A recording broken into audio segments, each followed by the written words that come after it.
Hi. Hi. Welcome in. How are you? Good. Look at the new building. This is crazy. Probably one of my favorites so far. Just cause. See if anyone's in here. All right. Well, thank you so much for being here today. I really hope you enjoyed the tour of the building. It's very big compared to our last building, if you haven't noticed. Yes, it's very beautiful. How has the Media Tech pathway prepared you for things beyond high school? That's a good question. I think Media Tech was kind of the first step into giving me momentum for audio and what I wanted to do in college, and especially like for my band and working on productions. I think what I've kept is like teamwork and communication, the discipline in communication and teamwork and small groups, and not being too bossy, but also like letting people do what their roles are accustomed to and what your role is for, has helped me in like school because I have small classes, but I'm also the only girl. So like there's a lot of different roles and roles of communication you have to balance with. So definitely Media Tech has helped me in college and now in my band, because when you go into the real world, when you're not going to school for like 8 hours a day, you have many obstacles that are coming at you and you have to like think on your feet, which can be scary. But once you realize it's you who's in control, you're like, okay, I can do whatever I want for myself. So I like that. yeah. What's the biggest thing that you've taken away from Ann Richards, whether it's like a mindset, a quote, a skill habit? Overall, like women empowerment, not a lot of you realize that like not everyone goes to an all-girl school for 7 years. So you have like a lot within yourself that's very special, and then you can contribute to like the people that are in your classes. And it's kind of like definitely growing pains when you hear people say like sexist comments or like they're not nice to you or you're underrepresented in your classes and in your school.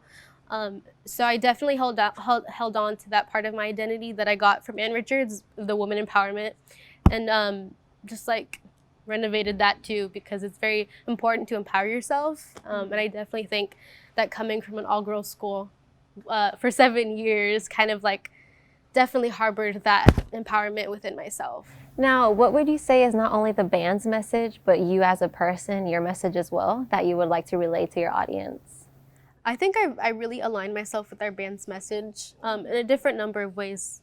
We always say like we want to be a voice for those who aren't heard or can't be one for themselves or are afraid to speak up.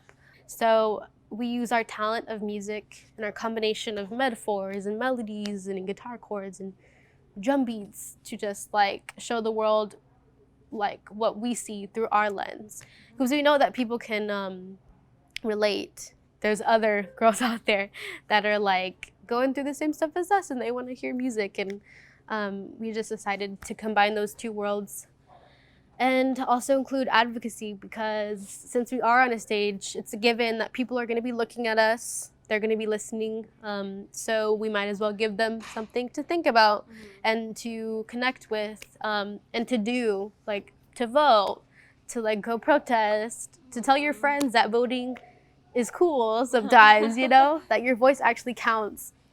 So yeah, I think my message within myself is to just keep working for myself, for others.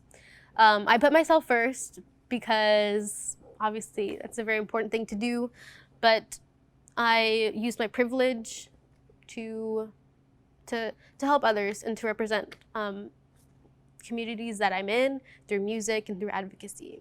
You're so cool. Oh my gosh. Okay, thank you. Now, on behalf of all the seniors here at Ann Richards, could you give us any tips, tricks, or advice as we soon start our college life? My piece of advice to seniors, current and in the future, would be to focus on yourself, hold on to your identity, hold on to parts of the past that you found strength in, leave room for growth, be kind to yourself, have enough of yourself to pour into others, and recharge yourself always, because you're the only person that you're going to be with for the rest of your life. Oh, thank you so much. That was actually my last question. I really enjoyed this interview, and I really hope you did too. I enjoyed it. Thank you for having me. All right. Well, thank you so much for making time out of your day for this interview. If I can just mention real quick, I really love your background. I saw the tweet on Room Rater how you got a 10 out of 10. Aw, thank you so much. Could you describe what a day in the life of a national political reporter looks like? Well, that's a great question, and it's interesting because I don't know if there's a typical day in the life.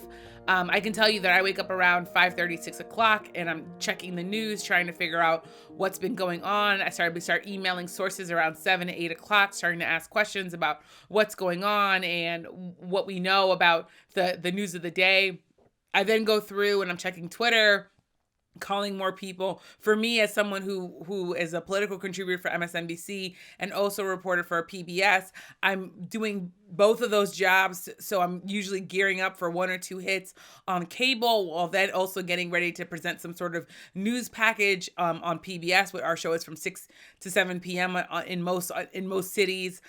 So in some ways, it's about kind of collecting news and talking to people for about 8 hours and then going back and writing what the story is for the day. And so it's still a pretty busy beat as a White House correspondent. Now, knowing that you're very passionate about journalism and just reporting information to your audience, what are the core values of your work? The core values of my work as a journalist are really about fairness, about justice, about truth-telling, about being accurate, about also showing empathy to the people that I cover. I think those are the things that I would consider to be foundational to my work. I want to make sure I'm right. I want to make sure that the information I'm giving people is accurate. I also want to make sure that it's fair, which means that it's not that I'm having false equivalencies. So case in point, if someone says climate change isn't happening and 10 scientists say it is, my role is to not say, oh, this person thinks this and this person thinks that, but it's to say, here's what the facts tell us. The facts tell us that the climate is changing. The facts tell us that racism in America is still an issue because of the data we see in education and policing and all sorts of other things. So for me, it's really about making sure that when the audiences see my work or read my work or listen to my work, that they come away with a real picture of what America is.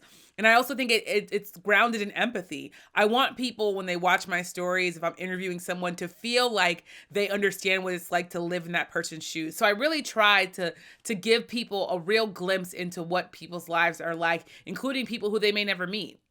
Now, is there ever a time when you felt a bit out of place when it comes to your work, or did you immediately think, this is the job for me, realizing that you loved your job? Because I remember you mentioning that you knew you were very passionate about journalism from the very start. I'm really lucky that I knew pretty much by the time I was 16 that I knew I wanted to be a journalist. And I'm lucky in that regard. I got my first choice as a career. It's something that I absolutely feel grateful and blessed and cherished to have this career in journalism.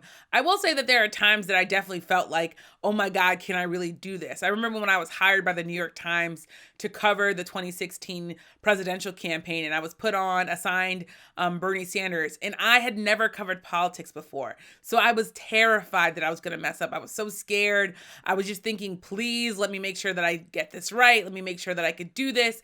And that nervous energy really helped me because I was so focused on making sure I was doing the job well that I just had to do it well. That in some ways it made the doing of the job a little bit easier because I wanted to make sure that I was doing a good job. I think that's natural in some ways to have that kind of nervous energy.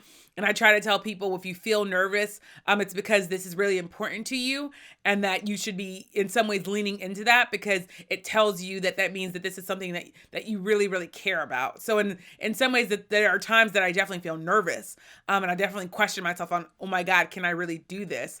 And I've been lucky that I've been able to say, yeah, I think I can do this. And then I go and do it. I switched to TV reporting about 3 years ago, and I was really, really nervous. I was like, can I really be a TV reporter? Can I get on national television and talk to millions of people? And it was really nerve-wracking. But at the end of the day, I figured out, yes, you can do this and you love doing this and you have to figure out how to get better at this. And I have mentors again who told me, oh, you're talking too fast or you're talking too slow, or here's how you should look at the camera, or here's when people really feel connected to you. I've definitely been open to growing and open to having good feedback, that especially constructive feedback that helps me grow. I think that's critical. So I definitely have had moments where I've had to navigate that. And I've been lucky to have a lot of great people to help me. I really like how you mentioned that being nervous is something normal because you find it really important. So I'm definitely taking that with me to college. What advice do you wish you could have given the future you when you were a kid? And what reassurance would you give kid you now? The future advice that I would give kid me, high school me, is to really believe in yourself, to really not be scared of anything. Don't let people tell you, because for me, I came from a single parent household. I was Haitian American. I was first generation. There are all these different labels that the society puts on you that makes you feel like you're coming at this life as a sort of underdog, when in reality, you are as smart and as brilliant as all the other people that you admire, and you can do whatever you want to do if you put your mind to it. So whatever it is that you want to do, just go after it. So I would tell myself to just have a little bit of fun and believe in yourself. Thank you so much. That is going to be the end of my questions. This was a great conversation. You're so bright. I'm so excited for you. Thank you so much.